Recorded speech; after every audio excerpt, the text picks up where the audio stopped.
being here. This is our final Letters and Art Society Reading Series event for this winter, not of all time, just of this winter. I'm Callum Cunningham. I teach in the School of Language and Liberal Studies. And I'd like to say, as someone whose job involves reading and marking an awful lot of written assignments, and I don't mean a lot of awful written assignments, I mean like a large amount of written assignments. I spend a lot of my time thinking about language and the power of the written word, as it usually gets referred to. The written word is certainly powerful in all sorts of important ways in our lives. And most of the guests in our Letters and Art series, which has been running since 1973, by the way, have been authors of books, champions of the written word.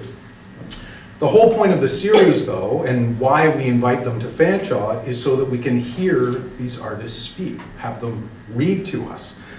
So our series, therefore, is actually a testament, therefore, to the power of the spoken word. And luckily for us, our guest today specializes in the power of the spoken word. Holly Painter has been a leading voice for the arts, both locally and nationally, since she first stepped onto a stage in 2011 to bravely compete in a local poetry slam.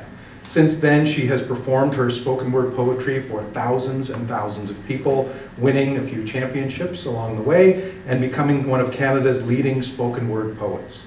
She was recognized on the 2016 London Mayor's Honour List as a leader in London's arts community, and it is easy to see why when you consider her achievements as a spoken word poet locally, nationally, especially her work with thousands of students and community members, sharing talks, leading classes to engage and inspire people on topics such as mental health, violence and bullying prevention, and diversity and inclusion. Holly is a poet, public speaker, and teacher who reminds us of something powerful, the importance of finding our own voices, and I'm excited to hear her today, so I better shift into silence now and stop talking. Please join me in welcoming our guest today, Holly Painter. Great. Thank you very much for having me. I have some familiar faces in the crowd, which probably is making me more nervous than if I was doing this for strangers. But thank you all for deciding to spend an hour with me and hearing me blab away. So, yeah. Thank you. Come on in. Thank you. Perfect timing, guys. All right. I was sort of joking that I like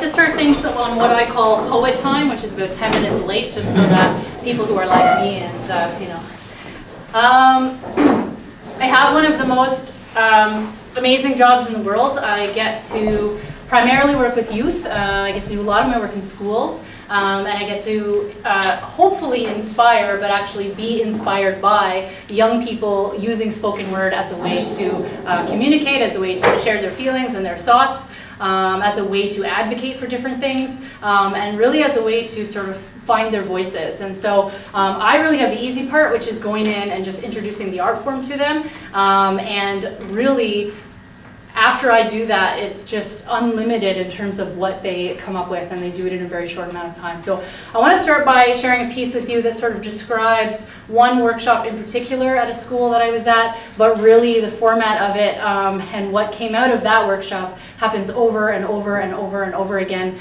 And it really is a blessing for me to be able to go into schools and to work with young people that are using spoken word as a way to speak. So I start by telling you a little bit about what a typical day for me looks like most days. He sits slumped in a hoodie 3 sizes bigger than his interest in the guest speaker visiting his classroom. He is part of a quote-unquote tough class that hasn't much in the way of motivation. Do not take it personally if you don't get anything out of them. Both the teacher and the clock tell me it is Thursday, 8:30, and I begin the way I always do.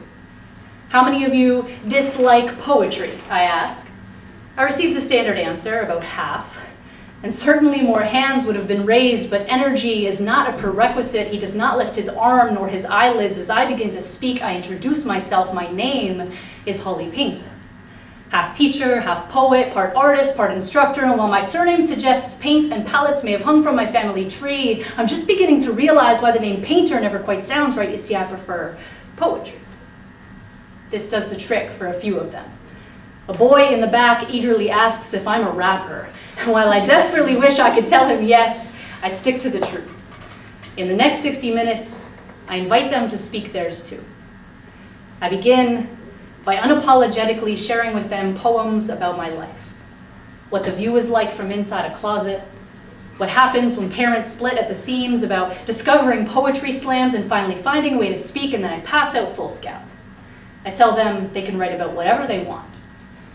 There are still a few students with stares as blank as the line sheets I have offered them, but this workshop does not have a rubric, and I know better than most that sometimes showing up is the best we can do. As I circulate the fluorescent room, a girl twirling a rainbow bracelet around her finger says her best friend would probably enjoy my poems. I see equal love scratched as a title at the top of her page. A boy sitting next to the condensation-stained window says he and his friends gather outside in circles and spit bars. He says the teachers assume they are doing drugs. I introduce him to the word cipher, and he shyly shows me a notebook overflowing with his rhymes. The girl behind him, eyeliner as thick as the armor I imagine she wears underneath her pink sweatshirt, says, my parents divorced too when I was only 9, and sometimes I wish things were different. Miss, I don't know how to start a poem. I tell her, I think she just did. I make my way over to the hunched pile of sweatshirt I will come to know as Dylan. For a moment, I think he has fallen asleep. I steel myself so as not to be offended. Tapping lightly on his desk, he raises his head high enough for me to see he has filled 3 sheets in the span of 20 minutes. I ask him what he has written about, and he says his poem is for his brother. I learn his and mine both share the same name, but when I excitedly present him with this bit of information, his eyes do not hold my smile. Dylan tells me his brother was hit by a car while riding his bike, that sidewalks are not safe enough places for vehicles that jump curbs, how the driver had the nerve not even to stop, how his family has made a second home out of a hospital room, how he hopes his little brother will wake up out of the coma so he can show him the poems he has written him late at night. Recent headlines flash behind my eyes as he speaks Dylan's poem. To be honest, I do not remember incredibly clearly, but I know that when he decides to share it aloud with the rest of the class, it is so beautiful and honest, it sucks the breath out of the entire room in the most incredible way. As he moves towards the hall after the bell rings, Dylan places a hand on my shoulder and says, thank you for bringing that out of me today. I tell him he does not need to thank me, that his bravery stands alone, and that he must remember always that he does not. He shuffles into the sea of students, and I am left holding his story in my lungs. It is Thursday, 9:30, and I leave the way I frequently do, speechless, which for a poet says a lot. Thank you.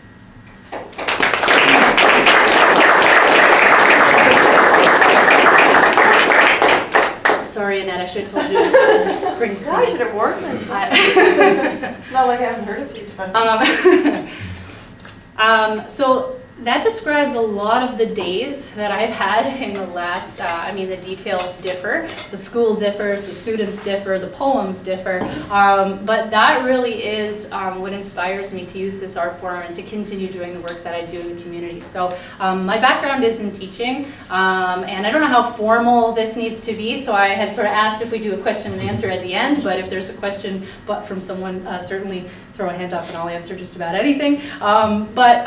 It really does give me the opportunity to just see the power of story, and really that's what drives me in the work that I do, particularly with youth, because I think that not always are those young people's voices really respected in the things that they're going through, in the way they can advocate for themselves and for each other, and I really feel like what happens, and you're lucky I know you,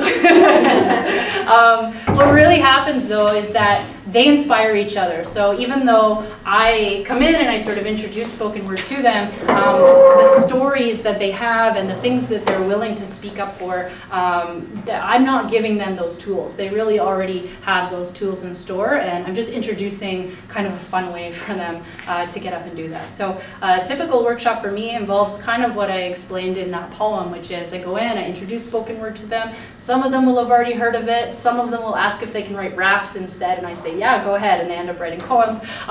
So it doesn't really matter what they call it, but a lot of them really do use it to be speaking on some really important topics. So that's the nature of what I do. I've also worked with somewhere between 50 and 60 different organizations in the city. So being rooted in London and my home being here, I'm very, very passionate about this city, about this community, and trying to get people to not see London as a placeholder and then they go off to something else. And really we have such a vibrant art scene here, and just a lot of the different organizations that I've been able to work with through spoken word, either doing workshops, commission pieces, using this art form to help people speak. Really has been a blessing. So again, thank you for inviting me here today. I want to share a poem with you that it's a little bit of a longer poem. I guess I should probably ask, how many of you are here and have never actually even heard what spoken word is before? Okay, a couple hands. So spoken word poetry is performance poetry. So obviously it was mentioned, a lot of times it's authors, people who are published in the written word, and while I do have my poems written down, a lot of them live in my brain. Not that I'm freestyling, I am not freestyling, they're memorized. But the publishing world is not really where I've felt my passion and not really where I felt my connection. So what I love to do is exactly what I described, which is workshops. I like having people right in front of me, and if you've heard the term poetry slam before, has anybody been to a poetry slam? No, okay, you should go to a poetry slam. I'm very biased on this, but that's really where I got introduced to the art form. So spoken word is performance poetry. It just means that you're performing that poem, your audience probably is right in front of you, instead of writing it down in a book, giving it to somebody to read. So that's how I got introduced to spoken word, and through slam. And if you don't know what a slam is actually a spoken word competition.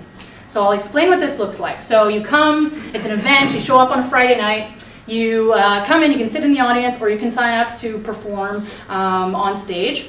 You get there, you have brought your heart and soul that you've poured onto a piece of paper. You sign up to perform, you get up on stage in front of a room of 100, 150 strangers.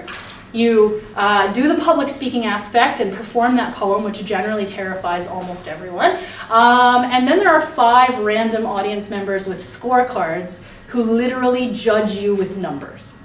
So you have poured your heart and soul into a poem, and then you get up there, you shake off all the nerves, and you finally do that poem, and then someone in the audience goes, 7 out of 10. And there's 5 of them. And so a lot of people are like, Holly, why would you ever do this? Well, how do you ever convince anyone to do this? And we sort of have this saying at the Poetry Slam, which is, the points are not the point, the poetry is the point. And so what we try and do, the slam, the competition, the game of it, is really to trick unsuspecting people into coming and enjoying a night of stories and a night of poetry, because they're like, oh yeah, someone's going to win, I need to check this out.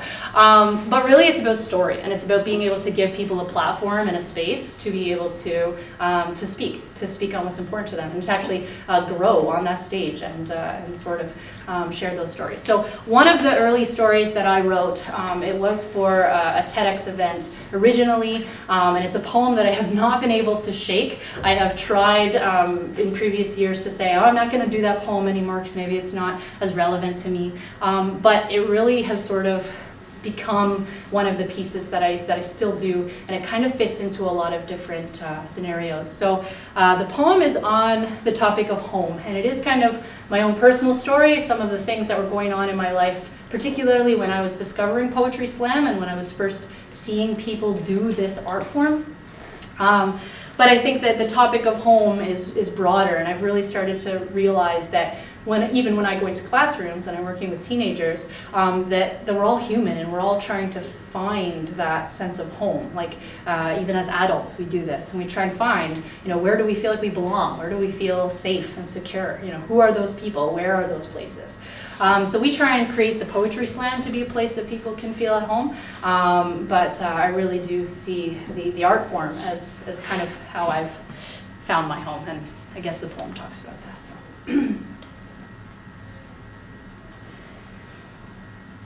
Ask a young child to draw his house.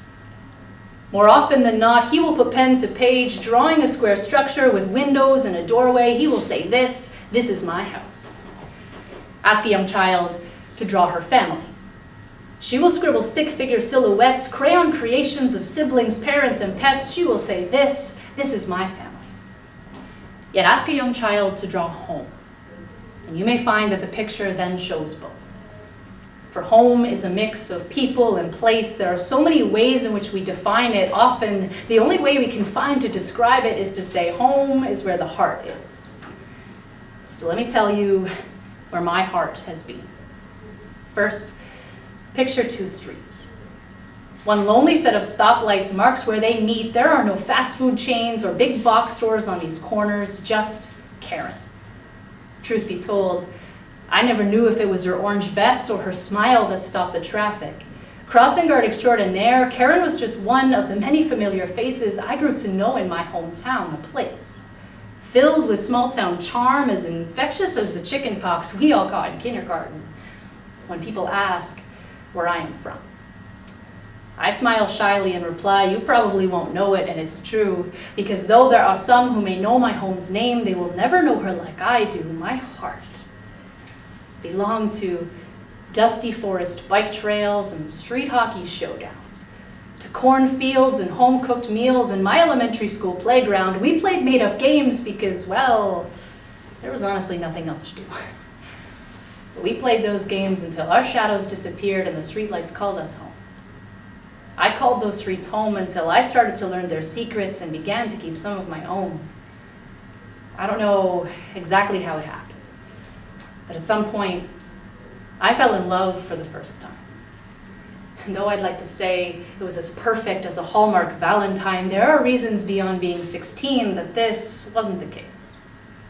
For most, first love marks a coming of age, but for me, it was an inability to come out and tell anyone her name, so she and I made new homes inside our closets. Knowing small towns and words like gay fit together like puzzle pieces picked from different boxes, it was the first time I started to not feel at home in my own skin. My body became an expert at holding things in. As I swallowed secrets like confessionals consume sins, the small town I grew up in morphed into a place I couldn't wait to escape from. So I began to dream of a new place to call home. One where I could hide in the shadows of skyscrapers, bigger than the secrets I was stockpiling in my lungs, bigger than the lies that were jumping so easily from my tongue. I wanted to shake hands with strangers who didn't care where I came from or who it was that I loved. And so I went where any small-town Canadian kid struggling with their identity would go. I packed my bags and I moved to the city of Toronto, home to people of all shapes and sizes, all colors and creeds, and you better believe I found home wandering those streets lined with shops, displaying approval not for sale but given away freely. It was right there in their storefront windows. Stickers of big old gay rainbows. So I started a collection.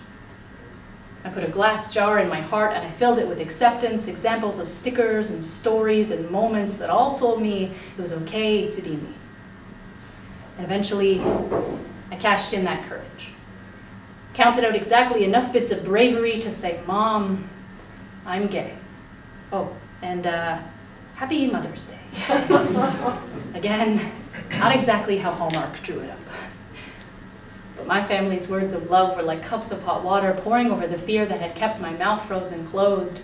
And though I'd like to say this is where the story ends, I had another lesson to learn about hearts and homes. It came when I heard the word divorce over the telephone.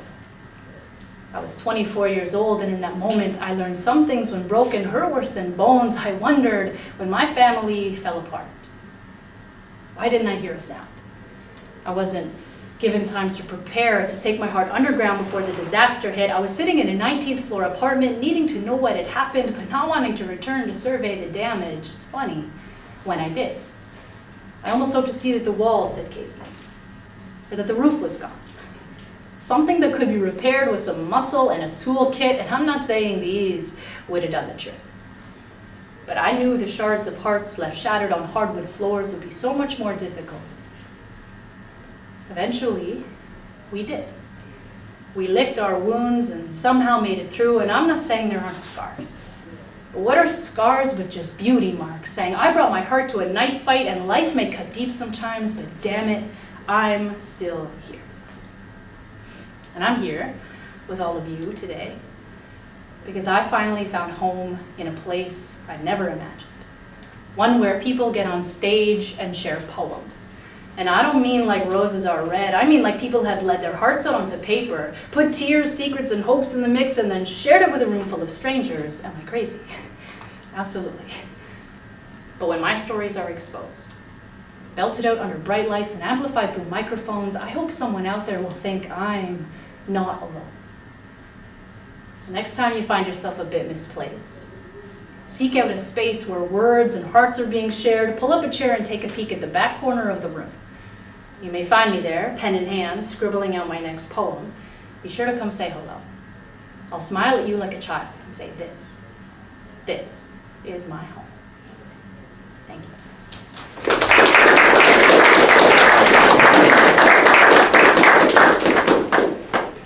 Right. I'm usually used to, they look like they're not sure if they want to come in or not. Hey, it's poetry happening in here. You feel good about that? Okay, come on in.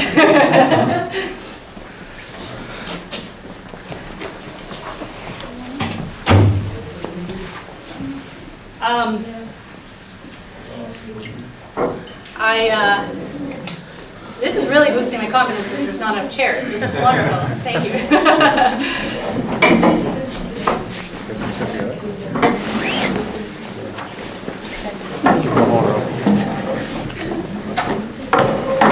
That's great. Thank you all. All right. So, as I kind of said, so I do that poem in every school that I am in, and I do it with grade 5s, grade 7s, grade 9s, 12s, doesn't matter, I do that in every school. And the interesting, and I've only ever had one school ask me to not do it, to which I replied, no, or I won't come. So I really haven't faced that issue, but what I find is that when I share a poem like that, and I kind of set that vulnerability for people, and especially for teenagers, because I've had people ask me, how do you possibly sell poetry to teenagers? How is this a job? Like, how do you even do this? But how do you consistently get enough people to actually buy into this, that like, don't teenagers hate poetry? And I say, yeah, they do, that's the trick. But what I love is that it's not about the poetry. And I certainly am not the best spoken word artist, I'm not the best writer, I'm not the best performer, I'm probably far from all of those things. But what it is it's being human, and it's being standing up in front of a room and saying to people, you can take a pen and you can take a piece of paper and you can write your life, and it's valuable, and you can share it, and people can connect through it, and you can take the things that you've maybe struggled with. Not every poem has to be about struggle. I've heard some really fantastic poems about pizza too, but I think that it's about sort of giving them that opportunity and almost that permission to write. And so today is a little bit different than what I usually do, because you're all staring at me and I'm gonna throw a lot of words into your ears for 40 minutes. But what I'm usually used to doing is doing workshops. And so I kind of do what I do really quickly, and then I get people to take pen and paper and to write. It's just sort of sharing some of the things that kind of my journey through all of this. And like I said, I'll take any questions at the end. But one of the things that I realized, so that poem I just shared with you, Chasing Home, it was a really fantastic opportunity for me to put on paper what I had experienced and sort of why spoken word became such a passion of mine and why the slam really became my home. So I had moved back from Toronto, and my parents had just split up, and I had just come out to them. Happened all in one summer. My family was kind of had kind of blown up that summer, and literally as soon as I came back to London, a friend said to me, "Oh, you're back in London. You got to check out this thing called Poetry Slam." And I walked in and I had no idea what to expect. And I was blown away by the people getting up on stage and just speaking and using poetry as a way to express themselves, as a way to talk about things that mattered, and to use that creative energy as a way to connect. And it was also the first time I had ever the first time I had ever experienced a room full of people that were willing to listen to someone talk about something really vulnerable and to literally cheer them on. And that the points actually didn't matter, that it was just this space where people were really supportive of that. So I think one of the reasons that happens is because in London we have a really fun motto, and I need to know, because I'm saying a lot of words, and so I need to know that you're all with me. So I'm gonna actually get you to do what we do at the slam. Is that okay? Okay, you're all nodding yes, and you don't even know what you're signing up for yet. So, okay, so it's pretty easy. It involves a little bit of exercise. So the motto of the slam, one is speak your truth. So that is inviting poets to speak on what is true to them. And the second one is show the love. And show the love, it's a little cheesy, but it's the way that the audience actually yells at the poet before they even say anything, that we're just here to listen and respect and just learn from each other's stories. So I'm wondering if we can do a show the love. Can we do that? Okay, Kevin's really excited about this. Okay, so it involves a little exercise. You have to put your hands up into the air. All right, now I'm gonna count down 3, 2, 1, and I want you to yell, show the love. Okay? A few people went like this. Oh, I don't know. I'm not sure about it. Okay, just some nice energy in the room so I can hear your voices alongside mine. Okay, show the love as loud as possible on 3, 2, 1. Show love! Oh, see? Almost everyone is smiling now, so that's great. Okay, that is also a thing I get teenagers to do every day, is yell show the love at each other. So, the time does go by really fast, so maybe I won't have to. I was kind of debating on which poem to, I had a choice of 2 here, and one of the things so I had sort of said I came back from Toronto, my parents had just split up, I had just come out after a number of years of sort of not being authentic to who I was, and I found this space and these people that would let people get up on stage and talk about those things. And so what I did is I fell in love with it, and then I hid in the audience for 2 years. And I sat and I watched and I judged the other people's poetry, but I would not get up on stage. I am not the type of person growing up that, I was never in a drama class. I hated public speaking, I didn't do speeches, group projects were the worst, I hated all that stuff. And I never really liked to be on stage in the spotlight in that sense. And I think that what happened was I was sort of taking all these stories in, and I was going to the poetry slam, I was feeling really connected, I was meeting some really cool people, but I couldn't really see myself getting up there. And what happened was I actually, my family lost a woman close to us to violence. And when that happened for me, I think that for us, I think that it really was that spark where I thought, not only is it possible to, not only is it possible to use our voices to tell our own stories, but it's possible to use our voices to speak on things that we need to see changed, and to be able to really use our voices and our stories as a way of creating change. And so I wrote some poems about that. I performed some of them, not many of them, in public. But I started to find a little bit of a niche in the community in terms of using my voice to speak on violence against women. And so I was doing that for a little bit. And I brought a poem that was written on that topic, but I think what actually was sort of born out of that work was being able to also use my voice to hopefully empower people to to speak on things that we want to see changed. And so I'm going to switch things up because I just got you to yell show the love, and so I want to keep on some of the positive vibes going here. So I also wrote a poem. I've been asked to work on some really cool projects, and one of them was a documentary done here in the city called 25%. And it was a documentary on women in politics. And how even though we are striving for 50%, obviously, that we're only around 25% in terms of representation of women in politics. Justin Trudeau, the Equal Cabinet, has shifted a little bit, but I still think we have a long ways to go.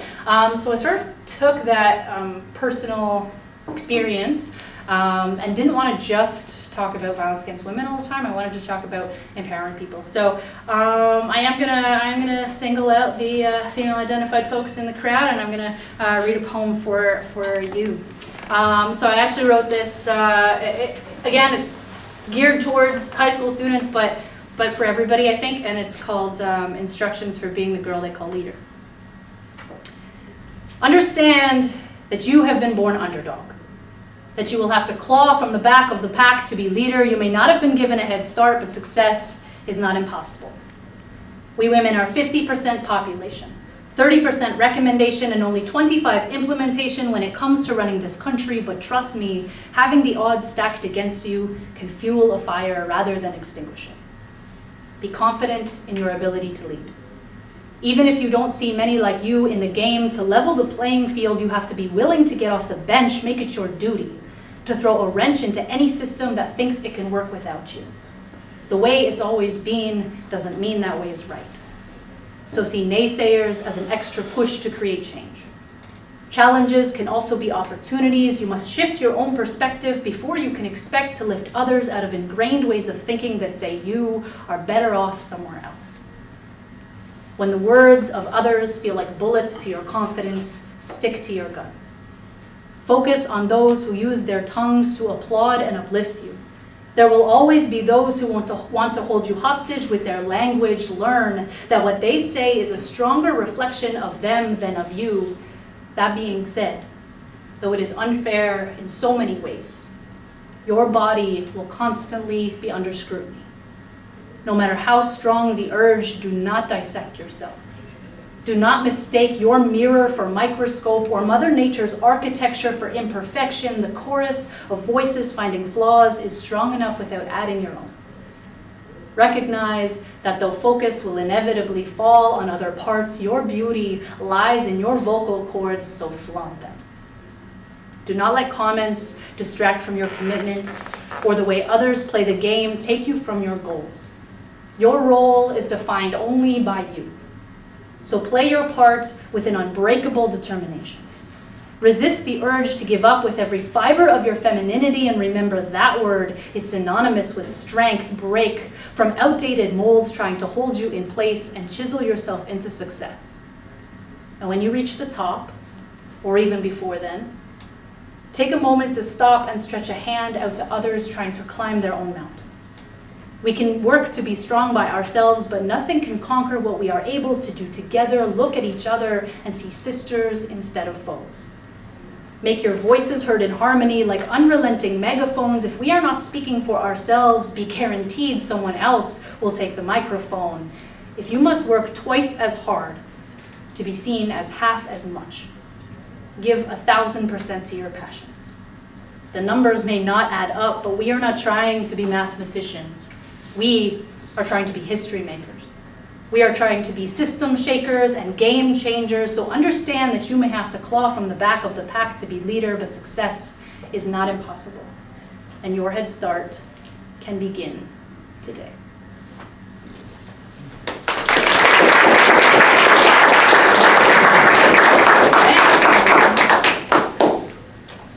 I think I'm going to do two more quick ones, and then, yeah. I guess I blab more than I said I might end early, but then I get chatting. Okay, I'm going to share two more with you. By that point in time, you will be very sick of hearing me speak, which is totally great. What I want you to do is I want you to be excited to hear yourself speak, maybe, and come check out the Poetry Slam, or just put pen to paper. What I do and why I love workshops more so than just a straight me speaking, is because I know all my poems and I'd rather hear other people's poems. But I don't think that we always give ourselves the time to be creative. And so whether it's poetry or whether it's dance or music or painting or like literally whatever it is, and we were talking about this at lunch, that as children we're very, very creative, and somewhere along the line we lose that. And so even being able to, I've done workshops with adults before where it is a workshop and I share my poems, I give them time to write, and I always ask in workshops, how many of you are surprised by how much you wrote in 10 minutes. Usually I give people 10 to 15 minutes and that's it. And a lot of times, whether it's in high schools or if I'm working with adults, like 3/4 of the hands go up. And I think that that's just because we don't give ourselves time to do it. We have a lot of excuses of other things that we could be doing or we should be doing instead of just playing around and being creative. So if you can give yourself a little bit of time, maybe after this session, maybe later tonight, maybe later this week, pick up a pen, take a piece of paper, see what happens. And if some magic happens, then come see me at the Poetry Slam and we'll get you on stage. I'm going to share a poem with you called Butterfly Boy. The halls were all but silent. A faint squeak of sneakers greeted me at the door. A sign read, "Visitors must report to the office." I could have been in any school in the country. Telephone perched between shoulder and chin. The secretary glanced casually in my direction, continuing her percussive keyboard clicks as if lives depended on it, so I turned my attention to the artwork adorning the school entrance. The foyer, filled with pink and blue traces of splayed fingers on construction paper, each child's name scratched haphazardly in crayon on the colored sheet he or she had been assigned. I was met by the silent applause of kindergartners, yet couldn't put a finger on why I felt unsettled. Returning to the receptionist, I began to introduce myself, but was quickly interrupted by 2 enthusiastic students bouncing into the room, attendance sheets gripped fiercely in their palms, holding on to their responsibility for dear life. They grinned widely as they handed her the papers, and she smiled back and offered them stickers as thanks. The brown-haired girl and the brown-eyed boy both reached for their prize, and I watched as the boy's eyes drifted from his truck sticker to the little girl's butterfly. "Can I have that one instead?" he said. Almost inaudibly, an uncertainty caught in his throat, and the way the secretary thrust the truck forward, I doubted for a second she had even heard him speak. He repeated, "Why can't I have a butterfly?" I waited for her answer with the same bated breath as the boy, hoping she would think twice or 20 times about her next line, wanting more than anything to grab him in his blanket of innocence and run away. "Butterflies are for girls," she said. So strongly, I thought maybe she had been fact-checking this when I came in. Her conviction left both of us silent. He accepted her ignorance and left, his head hanging down towards the floor, no doubt heavy with the weight of the new knowledge he possessed. I wish I had said something. To this day, I imagine him returning home from school that night, dropping his backpack and naivety at his bedroom door, staring at the mason jars lining his bookshelves that he had collected for when he netted the most beautiful specimens. He would have captured them in amazement, then released them when his kind heart reminded him that they deserved to be free, and shouldn't he be free to love butterflies or anything else on this earth, now cocooning his heart against beautiful things because the rules of pinks and blues choose what it is we can fall for. My dear butterfly boy, I hope that wherever you are today, you have learned how to deal with people with faces full of preconceived notions, masking as concern. I hope you tell them this is not the way things have to be. I hope you live in a conservatory surrounded by the symmetrical rainbowed bodies you think are gorgeous. Better yet, I hope you wear your love of butterflies proudly on your chest the way other men slip on sweaters of sports teams. And I hope if anyone questions what is wrong with you, that you return the question back like a package misdelivered and ask, why do we clip the wings of our brown-haired girls and our brown-eyed boys? Why are the souls of those who love freely crushed into insect dust beneath the souls of those who can't think outside the box? My dear butterfly boy, I hope that whatever you have bloomed into is full of beauty and that your heart still loves with no restrictions, and most of all, I hope that someday, A person like me can enter any school in the country and see a boy like you asking the question again. And the only answer he'll receive is, of course you can. Thank you.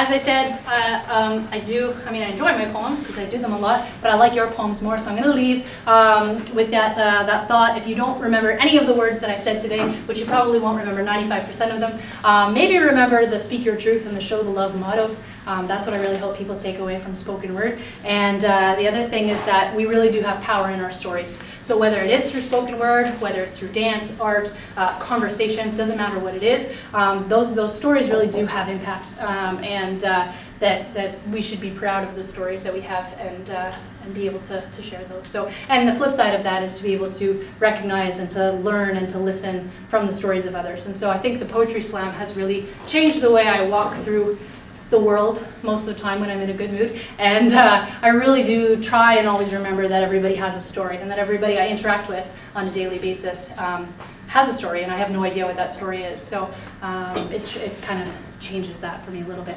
I will mention, I do have a website. It's got videos of most of the poems I've shared today, and most of them are very old recordings of those, so you'll see maybe how I'm hopefully slightly better in performing today than I was a few years ago. But most of the poems I've shared today do have videos. hollypainterpoetry.com, and then I can also be found in all the usual places: Facebook, Twitter, Instagram.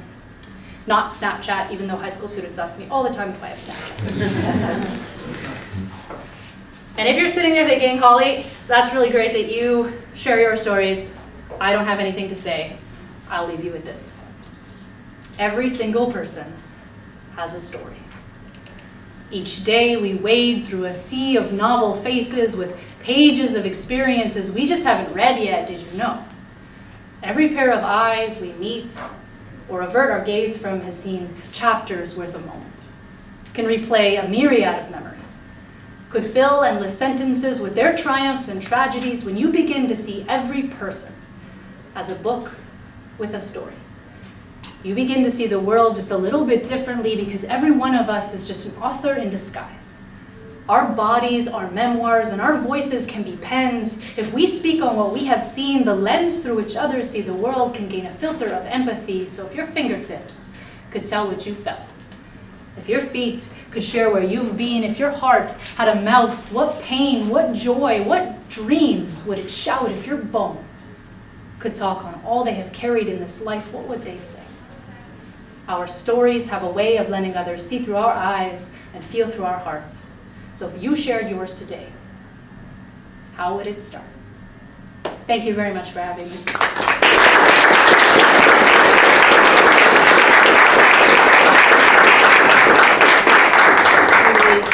Do we want to do? I'm right at my time, so I'm okay. If anyone has any questions, we have a few minutes. I think we'll be okay yes. with a few questions. Yeah, if you're indulging me anyway. I guess the broader question is to figure out what a spoken word poet defines as performance. So I'm asking this because I have been on stage and I teach theater students, and so my version of truth in a character is pretty well hidden. It's still there, but you know, it's clear that if I'm emoting something, it's my physical being doing that, channeled through a character that needs to be distinct from who I am. And yet, you talk a lot about storytelling, and I'm wondering, like, are you more narrator when you're speaking, or are you really, truly the truth? Like, it's you. Like, is there any mediated space at all? Because Are you asking if I'm lying in my poems? No, no. What I'm asking is it framed? Yeah. Is it packaged? Like, how framed and packaged is it, right? Because like a written poem is clearly mediated, right? It's like, I feel that delineated space, right? Like it says, this is here, it's over there, right? And yet, I can't figure it out from where you're performing. Like, performance to me feels weirdly like artifice for actors sometimes, and yet it can't possibly be that for you. Because it's so true to me, right? That's what I would like to know. Is like, to what extent is it?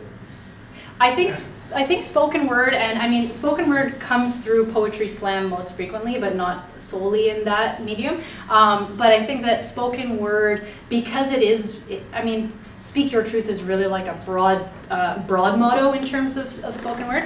And I think that the medium itself, you have to have that authenticity because your audience is right in front of you. If I write something down and you read it in your own brain, in your own mind, and I'm nowhere to be seen, does it matter if I'm telling the truth or not? I mean, yes, but that connection is not there. If I get up in front of a room full of people and I am being vulnerable and all that, and then somehow you get a whiff that this is not my story, it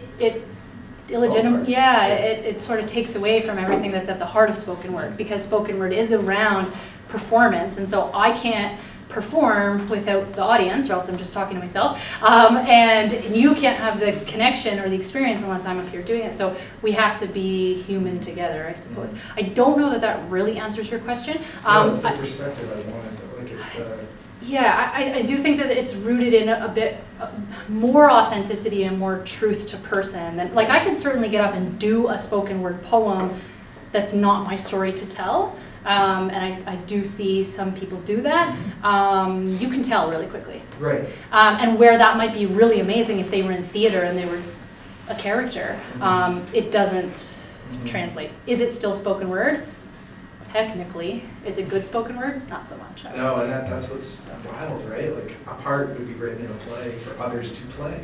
Yeah. You're writing, I can't take any of those. That's yours. Yeah, Like, yeah, it's really, and I think that that's something that I've learned, and the arena of slam is really interesting because it is a competition. So if you Google poetry slam, you'll see tons and tons of videos, but you'll start to hear a familiar rhythm. And I do it too. But what you'll see is that because slam is a competition, people see who win, and then they say, "Oh, I got to do that." So then they come in, they try and write poems, and it's really obvious people who have written something just to try and win a slam because they're speaking about something that they think they have to speak about. And so you'll see a lot of white people talking about racism and doing it in a really bad way because they think they need to do it to win a poetry slam and to be provocative and political, but it's not authentic. And they haven't taken the time to, and I did this as I grew through the community of spoken word, is to really think, what are my stories to tell and what stories are not for me to tell? And then how do I do my work going into communities and saying, tell those stories and amplifying other voices, because not every story is mine to tell, so. Yeah, I don't know that answered your question, but. No, if you walk away thinking about some of those things, I think that's great, and I will too. It's like I just seeing the construct of a narrator, right? Like it's just things like that I would think about, right? Because you're narrating a story to us, but do you want even that mediated space, right? Where we're questioning the packaging of it, the putting it together, the voice. Like I guess it started like in the poem Butterfly Boy, I started to academize it a bit. Like I was like, oh, she chose like a sports metaphor. That was probably on purpose, right? And I was like, well, no, like that's not probably on purpose. It's just flow, right? I mean, it's just even within the truth of a poem, there are some details stretched. Now I'm going to give away all my secrets. I don't remember if the kids had brown hair and brown eyes. Right. It works well poetically, so there certainly are. But if that was key to the poem, then it wouldn't. Like if you then learned afterwards, and if I was like, oh yeah, no, I never actually had that experience. I never saw these kids. I made them up. It changes the whole perspective of the poem. Feel betrayed, right? Exactly. So yeah, and that's not to say that there aren't people who use spoken word more as a character narrative and play characters on stage doing spoken word. Some people do it really well. Mm-hmm. I cannot do it. But yeah, there's certainly people who do take on that part of it. So yeah, the spoken word is so broad that you really will, especially if you get out of the realm of slam, you'll see so much diversity in terms of how people are using spoken word. So there are certainly people who do it from a character perspective, but even that still, you have to be able to communicate exactly what if you're telling it as a personal story, it's got to be a personal story. If you're narrating a character, then your audience has to know that. So yeah, I'm also not an expert on all of these things, so yeah. I enjoyed the conversation. I don't know if anybody else. I was kind of a little more heavily than others, but I will say also, I don't want to keep you too long, because if you do have class or something at 3 o'clock, I want to make sure that you're not blaming me for being tardy. So I will also leave I don't have books or published works like that to be able to leave for anyone. But if you do want to connect with me, whether it's to share a poem or ask about the slam, I will leave some of my cards. If you are interested in getting involved in the community here in London too, the red ones are ones that are about the poetry slam. So we actually have our biggest show of the year coming up in April, which I am busy organizing. And it's our finals event, and we do that at the Aeolian Hall. So that's a really cool event coming up. But you can grab one of those, or we can chat afterwards as well. So, did anybody else have any question? You should hand out Kleenex. I should hand out Kleenex. When people say that I make them cry, I always say sorry, but also thank you. I guess I'm doing something right. So. I really, really want to say thank you to you for inviting me, and to all of you for spending an hour listening to me blab. Yeah, if you want to keep in touch or send me poetry or any of that, please do. Well, let's just say thank you back. That was amazingly good. Thank you.